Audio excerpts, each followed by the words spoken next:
is held by the New York Football Giants. And I do believe coming in at number 11, if still available, you could see a guy like a Micah Parsons if the Giants want to address the defensive side of the football, or even potentially Rashawn Slater. There is some possibility there, and some projections that show that he may still be around. They could go him. He could likely play anywhere on the offensive line, which could use a little bit of an upgrade. And I do think they probably want to address the offensive side of the football. A lot of big-time skill players. They did address bringing in Kenny Galladay from the Detroit Lions in free agency through wide receiver. Also, they did draft Andrew Thomas last year, so maybe a little less likely they want to go offensive lineman with a first pick in their first round 2 years in a row, which kind of leaves me to believe they're not going to go that direction. I do think they're going to look at one of these targets if they stay put. In my mock here, I'm going to have them actually doing a trade, so I want to recap kind of where I'm at. With the number 4 pick in the draft, I had the New England Patriots trading up to take the Atlanta Falcons spot to go get their quarterback of the future, which put Atlanta back to number 15. I'm actually calling for another unprecedented move, just like the Patriots there with the Giants, who typically do not trade back. But Dave Gettleman has stated he's not against it, and I think he fulfills that on his word there, or makes good on his word. It does make a trade here with Atlanta now with some of that capital that they get the huge haul for the Patriots, give some of that back to the Giants, and they swap the 11th through 15th pick. Good value there for the Giants, only go down 4 picks. Still a lot of guys going to be available that they probably like at that position anyways, or those positions anyways that they're targeting.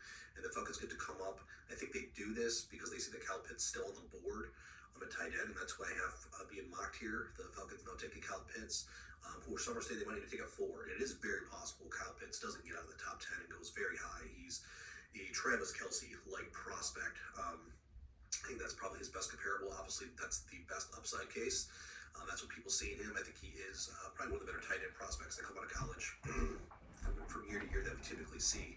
So I don't think it's a bad idea for anyone. I don't know if there's a spot too high, probably outside of the top 3 to grab Kyle Pitts. But I do think just because of need and the way that the draft works out, he maybe falls a little bit. And I think a team like Atlanta could put that extended in this scenario with that draft capital easily be able to get back to 11, take Kyle Pitts. Give Matt Ryan a heck of a weapon and really try to bolster this offense, get it back to where it was just a few years back. And if Kyle Pitts is everything that we believe him to be, this obviously could be a no-brainer pick. They're at 11. Now the Giants too may take Kyle Pitts here at 11 if he's available, and they may not trade out of this, but that's my projection for the 11th pick. Drafted at number 12 is the Philadelphia Eagles, the 3rd NFL East team in a row to be on the clock. I'm going to go ahead and mock Ja'Marr Chase, wide receiver out of LSU here. Many think that he might be the best wide receiver prospect in the draft. Certainly, there's a solid case there. I like Devontae Smith a little bit more, as I've talked about. But I do think Ja'Marr Chase does also present some attributes that Devontae Smith doesn't. He's a little more physical for sure. And a lot of teams are going to love that. The Eagles did address wide receiver position last year's draft as well with Jalen Reagor. And he hasn't quite developed into that number 1 type receiver that they were hoping for now, because this is only going to be his 2nd year. But I think they really want to help Jalen Hurts. This is the Jalen Hurts era now starting in Philadelphia. I don't know if that was ever necessarily the plan, but it's where they're at. And I think they're going to try to give him all the tools to be successful. To add to the receiver here, they do have a pretty solid team there in Philadelphia if the quarterback play is good. So the team that could be much better than the year they were before, especially if they hit a big pick here by picking a skill player. And so that's where I think they go. Of course, any one of the 3 receivers would make a lot of sense here, whoever they like best. Ja'Marr Chase seems kind of fit that bill. That I have Devontae Smith already gone. Outside of that, I think the other way I see Philadelphia going here is potentially they do look at it as they addressed the receiver position last year. They think they're pretty decent when it comes to weapons for Hurts, and they might go cornerback to play opposite of Darius Slay. And so any number of guys that could be available, Farley, Horn, Patrick Surtain. Also won't surprise me at all to see a guy like a Greg Newsome. I mentioned his name already. I'm very high on him. I think a lot of teams are out of Northwestern.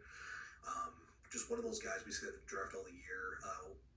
One of the guys that's projected pretty good projection on them, but not one of the big names that we're hearing a bunch about. Ends up getting drafted in front of others, so maybe this is a situation where that happens. But ultimately, I think they're probably going to go with the receivers. But like I said, maybe you have a quarterback there as well. Now we'll move on to the Los Angeles Chargers with the 13th pick. I'm going to go ahead and lock Caleb Farley, cornerback out of Virginia Tech, here to them. A couple different things that the Chargers likely can do. I wouldn't be surprised at all if they went offensive line. Obviously, they had a home run last year with the selecting Justin Herbert Offensive Rookie of the Year. Just tremendous. Looks like that kid is going far. And they definitely need to block him. They need some help, especially along in the tackle position. So if they draft a Bear Tucker or Darzal here, not going to surprise anybody. Or if another lineman, has possibly fallen, or Tevin Jenkins, a number of names potentially could make sense if the Chargers fall in love there. But with the secondary, where it is right now, you've already got Derwin James, you've got Chris Harris, so they're pretty solid. But if they could add another really strong piece there, that could be one of the better secondaries probably in the NFL. And I think with the Chargers already in a pretty good position as far as pass rush. Offensively, they do have some weapons. They've got the young, emerging quarterback superstar. So I think defense makes sense here. And once again, a number of these cornerbacks can be available, and I think that's where they go, because they certainly do have a need to upgrade at the one position, at the one spot there in their secondary. So I think it makes a lot of sense. Going Caleb Farley, could be any one of them. But wouldn't surprise me at all either if they go offensive line here. Both are needs for the Chargers, but I think ultimately the future is looking pretty good, especially if they hit on this pick. Picking 14 is the Minnesota Vikings. They addressed in the offseason their secondary. They're bringing in Patrick Peterson, as well as Xavier Woods from the Dallas Cowboys at the safety position. So likely they're not looking there. I think they could look at an edge rusher, need a little bit of help in that department. But ultimately, I'm going to go with an offensive tackle here in Christian Darzal out of Virginia Tech, a huge 2020 for them. I think offensive lineman here makes a lot of sense. Maybe it's not Darzal. Could be a couple other guys, Bear Tucker, Jenkins, potentially another lineman that's got a good grade that they fall in love with. Protection along the line obviously is key. I think that's going to be huge to get the most out of Kirk Cousins. It's a big area of upgrade that they need there. Riley Reif also let go over the offseason, so they need to replace him. And I think the last thing that you want with the play that they've got out of Kirk Cousins so far, in Minnesota, is going to be a shoddy offensive line that can't keep him protected, can't give him the time that he needs, can't keep him upright. So I think it's going to be a major concern. Like I said, maybe they go edge rusher here instead, because they could utilize that, especially if they don't love any of these linemen, and they'll look to address that potentially second, third round, later back. Maybe get multiple type of picks on the offensive line and see who hits. But I'm going to go with, they're going to really like what they saw from last year's production out of Darzal and take them there at number 4 to help protect Kirk Cousins. The 15th pick in the NFL draft this year does belong to the New England Patriots. Now here in my mock, I've had it also belonging to the Atlanta Falcons and now the New York Giants. Is who I'm ultimately selecting here. So a few teams to talk about. We'll start about with the team who does hold the 15th slot, the New England Patriots. I've got them traded up to 4 to get their quarterback. It is possible they wait and see what happens here. Potentially they think, if Mac Jones doesn't go 3, which a lot of projections show, maybe he's going to be available at 15. Also, the likelihood maybe of even a guy like Trey Lance, who I have them projecting to go all the way up to 4 and take. I've seen other mocks that do show New England holding Pat at 15 and actually getting him. And maybe there's another guy as well, but I do think New England's going to be aggressive to get a quarterback for some of the reasons that I stated earlier, but obviously they could hold still here. I hope they get a quarterback, and they'll probably have obviously a backup plan to go another direction if quarterback isn't available. That's not the route. I think for the Falcons too, if they make this trade, I have them being aggressive and going back up to a number 11, and then grabbing Kyle Pitts at tight end. And here for the New York Giants, now I have them trading just down the 4 spots, so I think that makes a lot of sense for them to do so. They're probably just going to get a little bit of draft capital there from the Falcons, and still at the end of the day, be able to have their kind of pick of one of these great skill options. So my pick here is Jalen Waddle, wide receiver out of Alabama.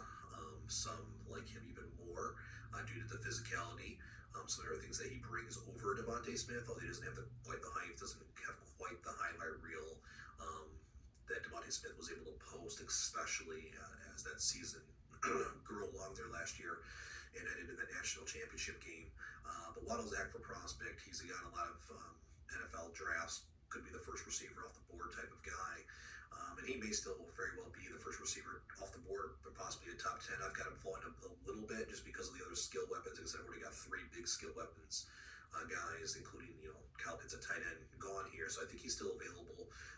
Now, the New York Giants got taken Waddle here at 15. A lot of mocks show him possibly going at 11. So either way, it's very possible the Giants end up with Waddle. Maybe they just take him at 11 because they love him and they're not willing to trade out of that and someone else grab him. But I think with what's available and how this thing plays out, they make that trade if the offer is there.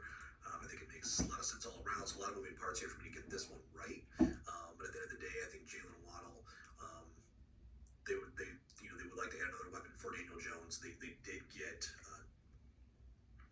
Kenny Galladay there from the Detroit Lions in the offseason. They've obviously got Evan Ingram at tight end, and that's why I think they probably don't end up going Kyle Pitts, even though you could have a good 2 tight end set. Ingram, fantastic talent, and sometimes is disappointed.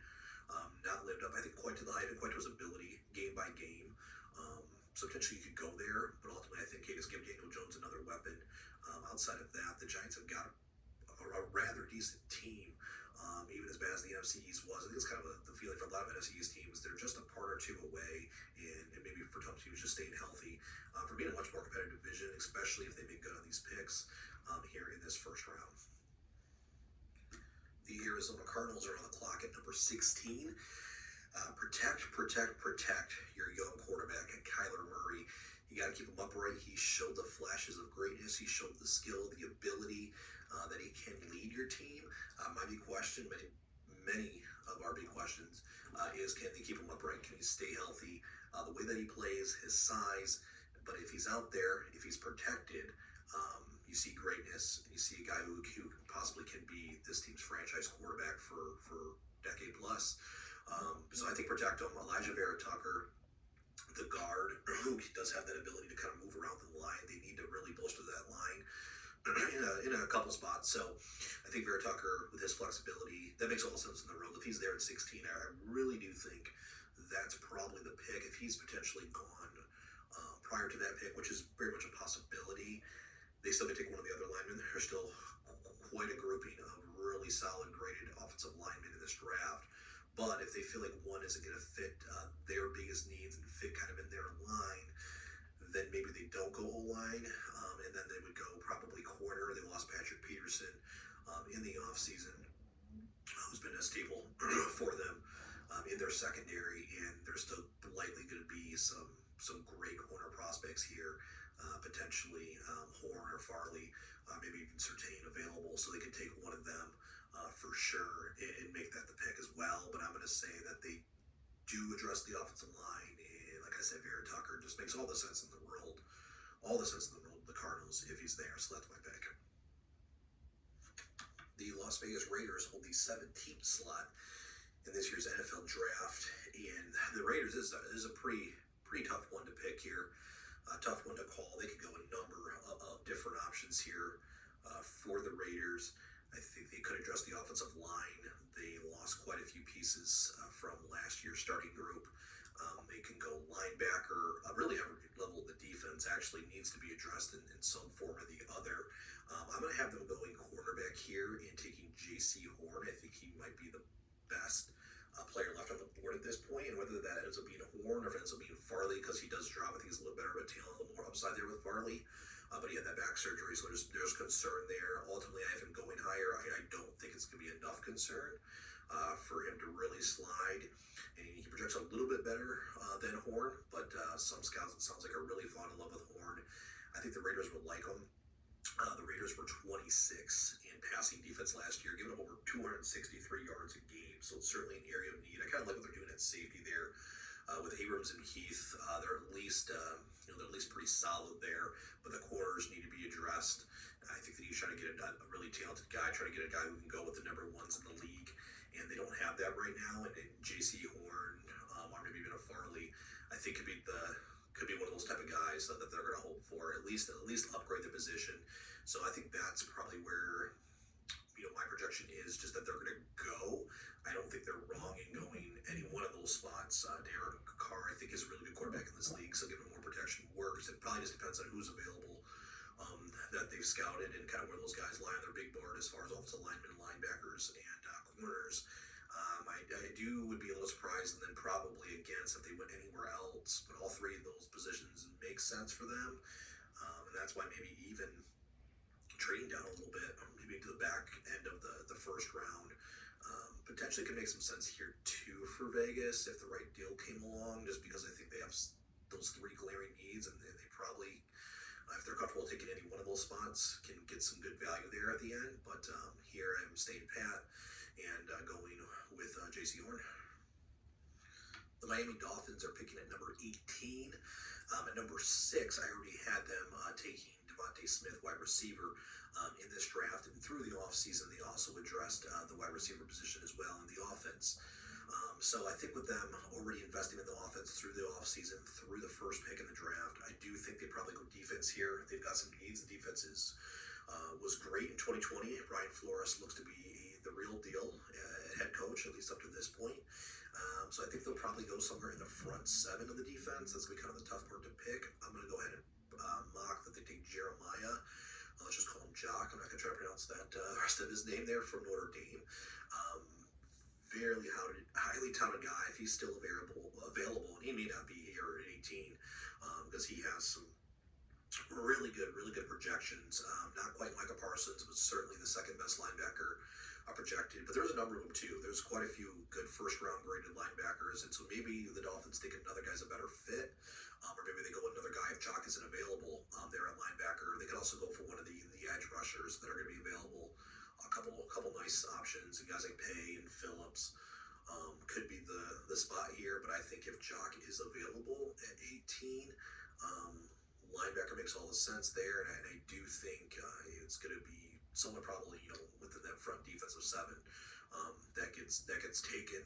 A bunch of different names can be tossed around there that end up going at number 18 for Miami, but I think they'll look pretty good getting that wide receiver at 6, and then getting a big time defensive player there at number 18. The 19th selection belongs to the football team, the one from Washington. However, in this mock, I do have them trade up with the Detroit Lions. I think if Washington does stand pat here at 19, they may also trade up. I think it's very likely even to another position. Maybe it's not to 7 with Detroit. Maybe it's somewhere else. Of course, if they do stay at 19 and one of those quarterbacks fall, I definitely think they have to take them. Maybe, that likely wouldn't be their most likely plan if they're being realistic with themselves. But we do see quarterbacks fall from time to time, and there's 5 of them here in this draft. So certainly at least a possibility that could happen. But if that's unlikely, then we're probably going offensive line here, probably offensive tackle. They could definitely use an upgrade there. And if you're going to have a young quarterback, or if in the near future, or if you're going to be starting, Ryan Fitzpatrick or Taylor Heinicke, you probably want to have their blind side protected pretty well. So that's likely where they go. And there's a number of offensive tackles to choose from. Most likely to be available at that spot with some pretty high grades that are more projected to go kind of the back end of that first round. So likely they'll have a good pick of at least 2-3 guys probably that deserving of the 19 slot. But here, like I said, I have the Detroit Lions trading back, getting some really solid probably equity in the draft back from Washington, whether it be draft picks, players, incentives. I assume it'd be a pretty decent deal for Washington to move up all the way to 7. Probably with the Lions receiving more suitors than just the football team. So here for Detroit, I'm going to mock that they do take Kwity Paye, defensive end, help improve that pass rush for Detroit. They, of course, if they're staying 7, we talked about all the different places they could go. They could grab one of the good weapons they could use when they lost Kenny Galladay, they lost Marvin Jones. So yes, a lot of Detroit fans are probably clamoring for a wide receiver. I just don't know if there's a guy worth taking there at 19 with who's likely available, unless somebody really falls. And then, same thing. Offensive line could go.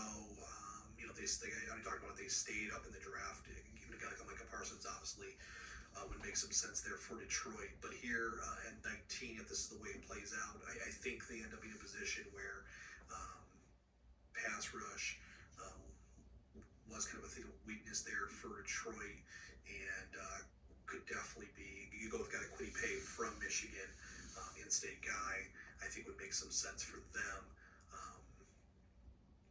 And, really try to help them, at least start to bolster their defense, and then maybe, look to help Jared Goff in that offense with some picks probably later on throughout the draft. It's the team from the Windy City, the Chicago Bears, picking it here at number 20. Their situation really mirrors the Washington football team, who was right above them at 19, as I just discussed, and kind of their situation. One of the big differences there for the Bears and the football team is the football team really doesn't need to address their pass rush. They're pretty set there with Chase Young. I think we can easily say the Bears could potentially go that route with a good pass rusher like a Quiddy Pay that I have the Lions mocking to in that trade. Also, Jalen Phillips there from Miami as well. But I don't think that's likely where the Bears go. The situation, like I said, in ways that it does compare to Washington, though, is obviously looking for a quarterback, and they very well may trade up.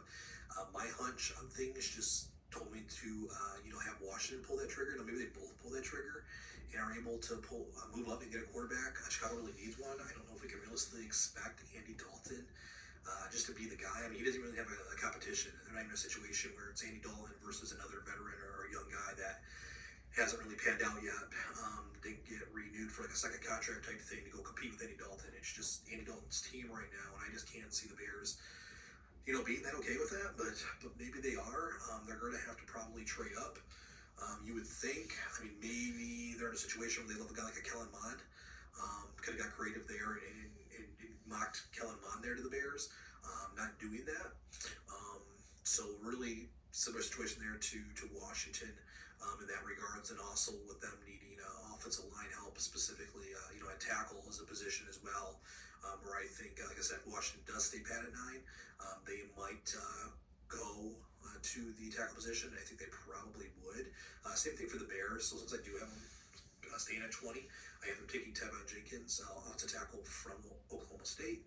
Once again, you're going to have a young quarterback, or you're going to have Andy Dalton back there, and you probably want a good left tackle. You want to improve that offensive line for them, and either way, you're going to have a new young quarterback at some point. So go ahead and get that tackle. Good pick of the litter here, as we talked about the back end of the first round.